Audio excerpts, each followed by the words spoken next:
healthcare the employee and his or her family.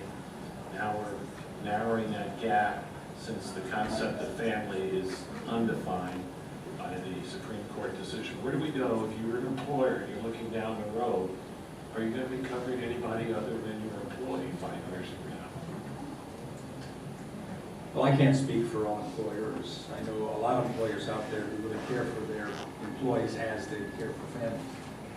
It's their family. I'm proud to say I've met a lot of those employers, especially some family businesses. But we're already seeing that. You bring up this issue. We're already seeing this related to the Affordable Care Act, where there's a loophole. If the family member has some insurance from their own employment, say a school teacher has his or her employment insurance, the person in the company has their insurance. At a point in time, there was ability to decide which one will I take. The employer now is saying it's only going to be this one. It's the level that's required by the Affordable Care Act, only for my employee. Now think of it when you have a family situation where you don't have that same opportunity of being a spouse that's employed. Employers are already looking to that as a potential loophole as a result of the requirements under the Affordable Care Act for coverage of employees as saying the local. That will happen whether it's the definition of family or not. And I think that's a very hazardous step that we're looking at because of public policy. Chad or Gretchen, you want to offer any thought? I'll try just a little bit. I don't think society is going to change that much based on the Defense of Marriage Act. Traditionally, the work situations that I've been in define you have the children that, if you have children living with you, it's the living rate. If a child lives with you, for 6 months, 9 months, but if it's an adopted child or your child, it's generally considered a child for coverage, So even these days, employees that I see are making more variable employee choices, and they have employees pay for a lot of their choices. If you choose a single employee, they charge you a certain percentage of your portion to contribute. If you choose the family coverage, they charge you a full portion. So I think employers will continue to support the family, and this will just be a small change to that. I don't think that's a marriage act that will affect it much.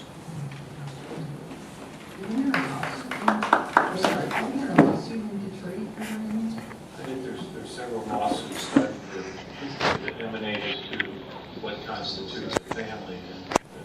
And my worry is if you had 2 people employed, who covers the children if both employers just cover the individual? That's sort of where I think it's too far down the road.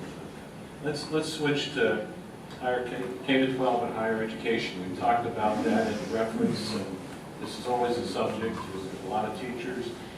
We just got the report card from the state, Washington County, top of the list. Not that we ought to be satisfied with that, but your thoughts and what's next?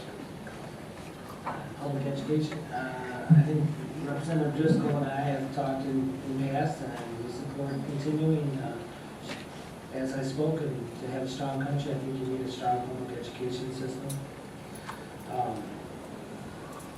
Washington County does great. Sometimes I think the state of Michigan overanalyzes it at times. I think last year Chelsea had schools that were falling into the purview of the state of Michigan. They weren't quite sure if they were doing everything accurately. I think sometimes the federal government, with No Child Left Behind, gets a little heavy-handed.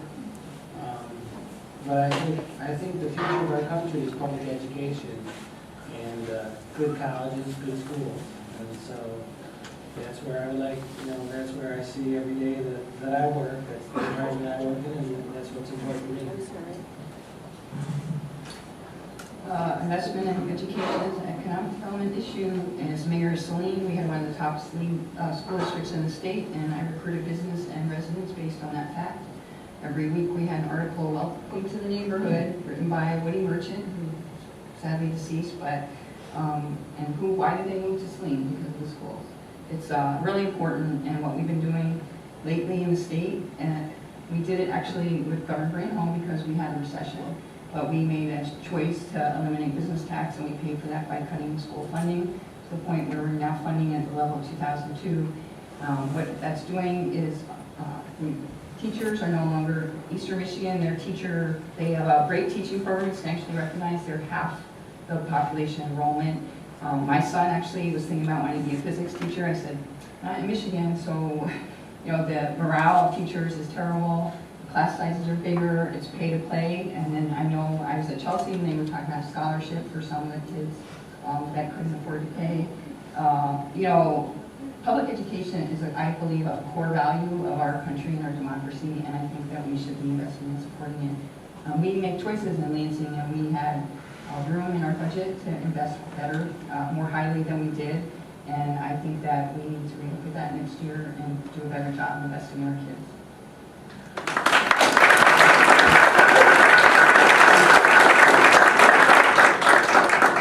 Tim, please. On the federal level, sitting on the House Education Workforce Committee myself, that's a very important issue to me.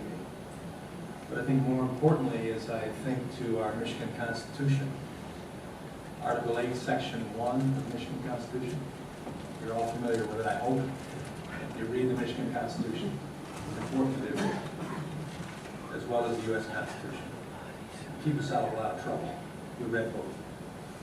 And Gretchen has taken the oath of office to uphold the Constitution of the state of Michigan, as I did for 8 terms when I was in the State House, but also now the U.S. Constitution. But Article 8, Section 1, taken from the Northwest Ordinance, says, religion, morality, knowledge being necessary for good government and the happiness of mankind.